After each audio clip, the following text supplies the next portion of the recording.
कौमी कॉन्फ्रेंस के अंदर नाजरीन बड़ी जबरदस्त तकारीर हुई हैं, बड़े जबरदस्त तरीके से मोमेंटम बनाने की कोशिश की गई है। और ये मोमेंटम क्या है जरा ये आप सुन लीजिए। सुहेल अफरीदी साहब ने बड़ी इंपॉर्टेंट बातें की है, रबिया बाजुआ साहिबा ने बड़ी इंपॉर्टेंट बातें की है, कुछ जर्नलिस्ट हैं उन्होंने बड़ी अच्छी वहां बातें की है, कुछ वकला ने बातें की है और कुछ सियासतदानों ने भी। महमूद अचकज़ई साहब ने बड़ी समझदारी वाली बात की और ये बात मुझे नहीं लगता कि अभी हुक्मरानों को समझ आएगी।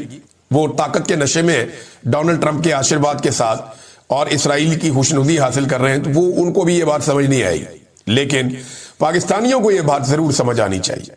महमूद अचकज़ई ने कहा कि डायलॉग के लिए तैयार है, आए एक दूसरे को माफ करें। देखें, अगर ये सियासतदान एक दूसरे से दिल साफ कर लेते हैं और करप्शन पाकिस्तान में खत्म हो जाती है कि जनाब ठीक है अब हम करप्शन ना करेंगे ना करने देंगे, जो मामलात हैं उन पे दिल साफ कर लेते हैं और एक शफाफ निजाम के तहत हम सारे उसमें से गुजर जाते हैं। लेकिन अगर ये सारे सियासतदान मिलकर किसी तरह पाकिस्तान की एस्टेब्लिशमेंट को उनके आईनी किरदार में वापस भेजने में कामयाब हो जाते हैं तो पाकिस्तान की बचत हो जाएगी। क्योंकि याद रखिएगा, पाकिस्तान को जो नुकसान है, सबसे ज्यादा नुकसान पाकिस्तान को पाकिस्तान की मिलिट्री एस्टेब्लिशमेंट ने आज तक पहुंचाया है।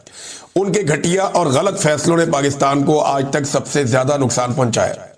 पाकिस्तान दो टुकड़े भी पाकिस्तान की मिलिट्री एस्टेब्लिशमेंट के गलत फैसलों की वजह से हुआ। पाकिस्तान के अंदर जितनी हुकूमतें गिरी, मिलिट्री एस्टेब्लिशमेंट ने गिराई। पाकिस्तान में जितनी जाली हुकूमतें बनी, मिलिट्री एस्टेब्लिशमेंट ने बनाई।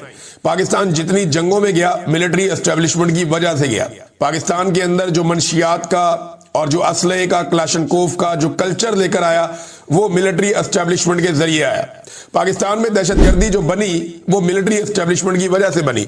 पाकिस्तान के अंदर जितने ऑपरेशन हुए और जितने कबायली हमारे नाराज हैं, बलूच नाराज हैं, हमारे बहाजिर नाराज हैं, ये सारे मिलिट्री एस्टेब्लिशमेंट की वजह से नाराज हैं।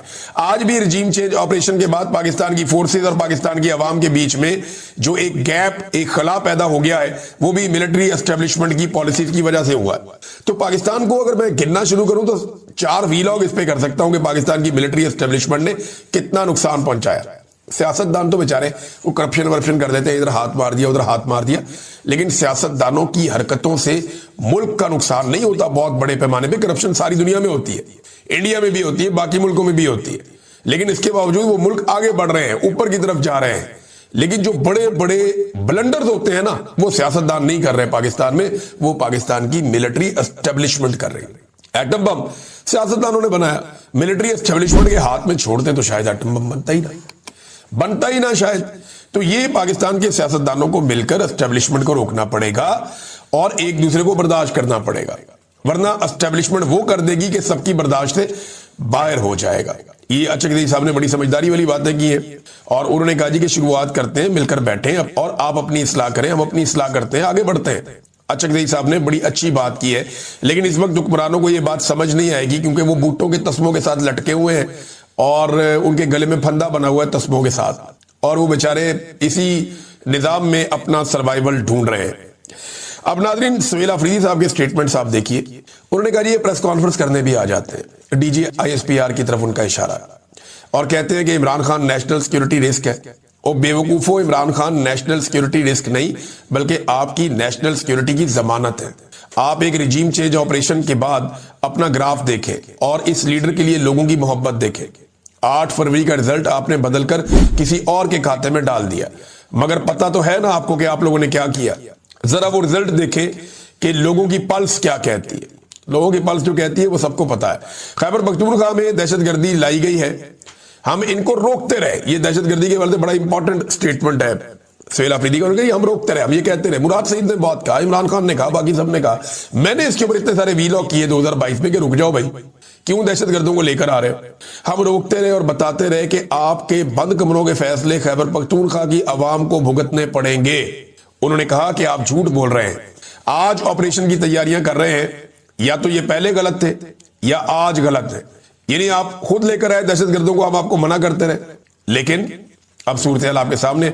एक तो हमें हमारा हक नहीं दिया जा रहा, दूसरा खैबर पख्तूनख्वा का वज़ीर आला सिर्फ अपने लीडर से मिलना चाहता है, वो 10 दफा अडयाला जेल जाता है मगर उसे नहीं मिलने दिया जाता।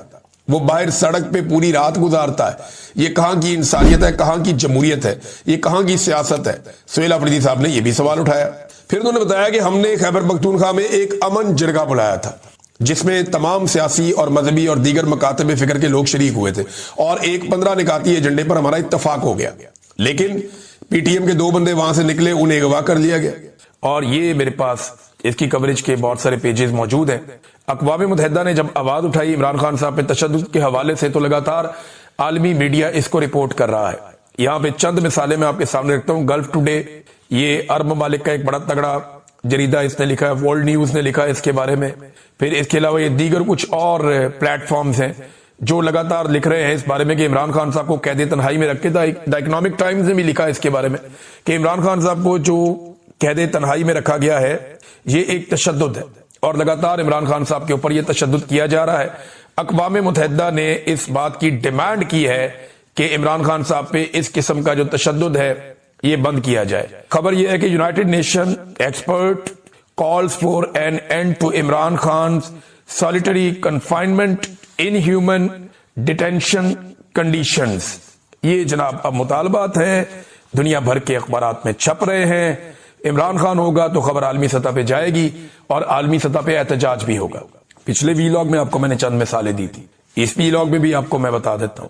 ابھی ناروے کی پارلیمنٹ کے سامنے پاکستانیوں نے بڑا تگڑا احتجاج کیا، وہاں اکٹھے ہو گئے، اور اب آہستہ آہستہ آپ دیکھیں گے یورپ میں احتجاج ہوگا، امریکہ میں احتجاج ہوگا، اوورسیز پاکستانیوں میں احتجاج کی ایک نئی ویو شروع ہونے والی ہے، اور یہ آنے والے چند مہینوں میں بہت تیز ہو جائے گی، کیونکہ اوورسیز پاکستانیوں کو بہت ہراساں کیا گیا، پھر اوورسیز پاکستانیوں کو ذاتی لڑائیوں میں الجھایا گیا، اوورسیز پاکستانیوں کی جو فیملیز ہیں ان کو تنگ کیا گیا، لیکن اب اوورسیز پاکستانیوں نے دوبارہ سے اکٹھے ہونے کا فیصلہ کیا ہے۔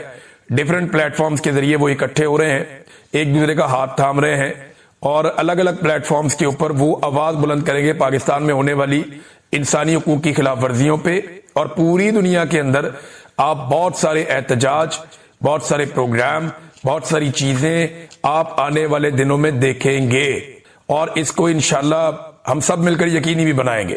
تو اوورسیز پاکستانیوں نے ایک نئی توانائی کے ساتھ عمران خان کے لیے یا پاکستان کے لیے یا انسانی حقوق کی خلاف ورزیوں کے خلاف بھرپور آواز اٹھانی ہے۔ ناروے کے اندر آپ نے ایک مظاہرہ دیکھا، میں یہاں پہ جاپان میں آیا ہوا تھا تو 2 پروگرام ہوئے، دونوں میں بڑی تگڑی تعداد اوورسیز پاکستانیوں کی آئی۔ انسانی حقوق کی خلاف ورزیاں، میڈیا پہ پابندیاں، یہ ہمارا ٹاپک تھا۔ عمران خان صاحب کے اوپر جو زیادتیاں ہو رہی ہیں وہ ہمارا ٹاپک تھا، جو خواتین اور بچوں کے ساتھ ظلم ہو رہا ہے، چادر اور 4 دیواری کا تقدس پامال ہو رہا ہے، مینڈیٹ کا احترام پاکستان میں نہیں کیا جا رہا، اور ملٹری اسٹیبلشمنٹ نے جو پاکستان کے پورے نظام پر قبضہ کر لیا ہے، یہ ساری چیزوں پہ، ان ساری چیزوں کے اوپر ڈسکشن ہو رہی ہے، اور لوگوں کے جذبات سن کر میں حیران ہوں کہ یہ اسٹیبلشمنٹ سروائیو کیسے کرے گی۔ عمران خان کو اتنا دیوار کے ساتھ لگایا گیا کہ عمران خان صاحب نے اسٹیبلشمنٹ کا گریبان پکڑا ہوا ہے، اور اسٹیبلشمنٹ اپنے سارے ٹاؤٹوں کو ساتھ ملا کے پوری کوشش کر کے عالمی سپورٹ لے کر بھی عمران خان کے ہاتھ سے اپنا گریبان نہیں چھڑوا پا رہی، اور پاکستانی عوام نے بھی اسٹیبلشمنٹ کو دبوچا ہوا ہے۔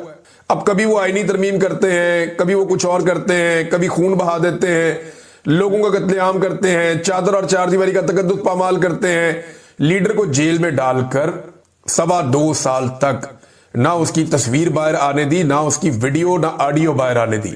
یہ اس اسٹیبلشمنٹ نے کیا پاکستانی عوام کے ساتھ، لیکن یہ خود بہت بری طرح پھنس گئی ہے، بہت بری طرح جکڑی گئی ہے۔ لیکن ٹاؤٹ یہ خبریں پھیلاتے رہتے ہیں کہ خیبر پختونخوا کو جھٹکا لگنے لگا تو عمران خان کو جھٹکا لگنے لگا تو پاکستانی قوم کو جھٹکا لگنے لگا۔ جھٹکا تو ایکچولی پاکستانی قوم کو ہی لگ رہا ہے۔ قوم ووٹ ڈالتی ہے ادھر، اسٹیبلشمنٹ کرتی ہے وہ ان کو اقتدار میں لے آتی ہے، قوم فیصلہ کرتی ہے یہ والا، اسٹیبلشمنٹ الٹا کام کرتی ہے وہ والا، عوام سے ہی تنخواہیں لیتے ہیں، یعنی جس تھالی میں کھاتے ہیں اسی میں چھید کرتے ہیں، اور ایک دن ان کے ساتھ یہی ہوگا کہ عوام ان کے گلے پڑ جائے گی۔ یہ ہوگا، ہم ہوتا ہوا دیکھیں گے، میرا یہ ایمان ہے، مجھے اس بات کا پتہ ہے، اور یہ سب لوگ جانتے ہیں کہ یہ ہونا ہے۔ یہ صرف اس ہونے کو ٹال سکتے ہیں، لمبا کر سکتے ہیں، اس میں تاخیر لا سکتے ہیں، لیکن اس کو روک نہیں سکتے۔ عوام نے ان کے گلے پڑنا ہی پڑنا ہے اسٹیبلشمنٹ کے، یہ آج نہیں تو کل ہوگا۔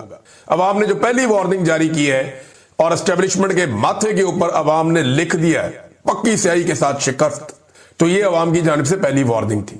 ایک آدھی اور وارننگ دے کے عوام ان کے گلے پڑ جائے گی، یہ اب دکھائی دے رہا ہے، اور دوسری جانب ان کے منہ کو خون لگ گیا ہے، یعنی ریاستی اداروں کے منہ کو خون لگ چکا ہے۔ مینا خان افریدی نے جو بات کی، دیکھیں وہ ٹاؤٹ نے کہا جی جھٹکا لگے گا خیبر پختونخوا کو، الٹا خیبر پختونخوا سے ہی اسٹیبلشمنٹ کو جھٹکے لگ رہے ہیں۔ جب سے انہوں نے جھٹکے کی بات کی ہے تو میری اطلاع کے مطابق जिन रहनुमाओं से सुहेल अफरीदी ने बात की, उन रहनुमाओं पे शदीद दबाव है एस्टेब्लिशमेंट का कि आपने सुहेल अफरीदी की जानिब से या खैबर पख्तूनख्वा की हुकूमत की जानिब से जो स्पीकर सूबाई असेंबली जरगे के लिए कॉल करेंगे, आपने उसमें नहीं जाना। मैं आपको फिर बता देता हूं कि मिलिट्री एस्टेब्लिशमेंट दबाव डाल रही है। फजल रहमान था, एमल वली खान था, बाकी लोग थे जो अपोजिशन के, सराजुल हक वगैरह, जिनसे राब्ता किया गया, इन लोगों पे दबाव डाला गया मिलिट्री एस्टेब्लिशमेंट की जानिब से इनकी पार्टियों पर और इन लोगों पर कि आपने कोऑपरेट नहीं करना। अगर नुमाइंदगी करनी है तो गोलमोल किस्म की करनी है, आपने इस जरगे को कामयाब नहीं होने देना। यह कोशिश की जाएगी क्योंकि यह जरगा एस्टेब्लिशमेंट के लिए बड़ी मुसीबत बन जाएगा। यह एस्टेब्लिशमेंट के लिए एक बहुत बड़ा झटका है। मुझे नहीं लगता कि सुहेल अफरीदी बिला वजह जा रहा है बार बार अडियाला जेल, ये गिनती पूरी कर रहा है। लेकिन 4 चक्कर सुहेल अफरीदी के अडियाला जेल के लग गए, 5वां चक्कर परसों लगेगा मंगल वाले दिन, और फिर जुमेरात को 6ठा चक्कर लगेगा। और ये प्रेशर एस्टेब्लिशमेंट के ऊपर बढ़ता जाएगा कि देखें, मैं 1 दफा आया अदालती ऑर्डर लेकर, 2 दफा आया, 3 दफा आया, 4 दफा आया, 5 दफा आया, मैं 10 मरतबा आया अदालती ऑर्डर लेकर, आपने मुझे नहीं मिलाया। अब मुझे अदालत इंसाफ नहीं दे रही, मुझे ये निजाम इंसाफ नहीं दे रहा, मेरा कानूनी और आईनी हक मुझे नहीं दिया जा रहा, लिहाजा अब मैं अवामी ताकत के साथ आ रहा हूं क्योंकि आपको कानून की बात समझ नहीं आती। ये जवाब खुद सुहेल अफरीदी के लिए पैदा कर रही है ये रियासत, और वो बड़ी खामोशी से इस जवाब को पैदा होने दे रहे हैं। इमरान खान साहब का एक स्टेटमेंट आया, अलीमा खान साहबा ने जो बाहर पहुंचाया, मैं स्टेटमेंट आपके सामने रख देता हूं, फिर इस वीडियो को खत्म करेंगे क्योंकि मेरे पास बड़ी इंपॉर्टेंट मजीद इंफॉर्मेशन है, बहुत सारी। मैं वो चीजें आपके सामने रखूंगा नेक्स्ट वीलॉग में, लेकिन अभी आप ये लें कि इमरान खान साहब ने 5 पैगामात जेल से बाहर भेजे। अच्छा जी, केसों के मुतालिक, केस के मुतालिक इमरान खान साहब का पैगाम यह कि तोशाखाना 2 का पिछले हफ्ते जो गवाह पेश किया था वो झूठा साबित हो गया, और पिछले हफ्ते ये केस खत्म हो जाना चाहिए था। जो गवाह था इसको 7 साल तक सजा मिलनी चाहिए थी। ये पूरा केस जिसकी गवाही पर मबनी था, वो बंदा जब झूठा साबित हो गया तो जज साहब ने वो केस खत्म ही नहीं किया। 2 केस है ना इमरान खान पे, एक अलकादर वाला और एक तोशाखाना 2 वाला। अब जो तोशाखाना 2 की दुर्गत बन गई है अडियाला जेल में, उसके बाद तो सजा नहीं हो सकती इमरान खान को, लेकिन जज अगर सजा दे देगा तो उसकी मर्जी है। इमरान खान को पहले कौन सी सजाएं ठीक हुई है, हाई कोर्ट में जाके सारी की सारी उड़ गई, चाहे वो केस हो साइफर वाला चाहे कोई और हो, सारे उड़ गए। लिहाजा इमरान खान साहब को अगर सजा हुई तो नाइंसाफी होगी, पहले भी होती रही है, फिर हो जाएगी। और अलकादर में इमरान खान साहब का केस डोगर साहब इसलिए नहीं लगा रहे कि फिर इमरान खान साहब बाहर आ जाते हैं, लिहाजा पहले तोशाखाना में सजा, फिर अलकादर के अंदर जमानत, ये होगा। तीसरा पैगाम इमरान खान साहब ने आसिम मुनीर साहब के लिए दिया। जो इस वक्त हालात है, आसिम मुनीर साहब, आपने अपनी कुर्सी मजबूत करनी है, आपने लंबा अरसा आपने बैठना है, लेकिन इसके नतीजे में आप देखें आपने क्या क्या कुछ कर दिया है। आपने सबसे पहले, मुझे 2/3 अक्सरियत मिली थी, पाकिस्तानियों ने पीटीआई को वोट दिया था, आपने सबसे पहले पाकिस्तानियों का वोट चोरी किया, आपने सजा याफ्ता को मुल्क पर मुसल्लत कर दिया। मुशर्रफ के वक्त में मीडिया आजाद था, इस वक्त सबसे ज्यादा चैनल्स आए, लोग मुशर्रफ के तहत लिए खड़े थे क्योंकि वो इन 2 पार्टियों के सरबराहों का एहतसाब कर रहा था। इस मैंडेट पर मुशर्रफ साहब आए थे, इसी के ऊपर उनको सपोर्ट मिली थी। उस वक्त आपने इन्हीं सजा याफ्ता को मुल्क पर मुसल्लत कर दिया है। फिर आप 26वीं तरमीम लेकर आए, इस दौरान आपने लोगों पर जो जुल्म किया, दूसरा आपने इखलाकियात आप मजीद आहिस्ता आहिस्ता खत्म करते चले गए इखलाकियात। 26वीं तरमीम में आपने जजेस की आजादी छीन कर इस महकमे को, यानी इसको गवर्नमेंट का एक डिपार्टमेंट आपने बना दिया। इसके बावजूद कई जजेस हैं जिन्होंने इस चीज को सपोर्ट नहीं किया, कई जजेस जो रूल ऑफ लॉ और अपने जमीर की आवाज के लिए खड़े हुए, जो जजेस अपने जमीर की आवाज के लिए खड़े हुए, जो इंसाफ देना चाहते हैं, वो पाकिस्तान के हीरोज हैं। पूरी पाकिस्तान की कौम इनके पीछे खड़ी है, जिन्होंने इन हालात में रूल ऑफ लॉ के लिए आवाज उठाई है। ये इस वक्त बड़े मुश्किल, बड़े दबाव और बड़े जुल्म के हालात हैं, इसके बावजूद कि वो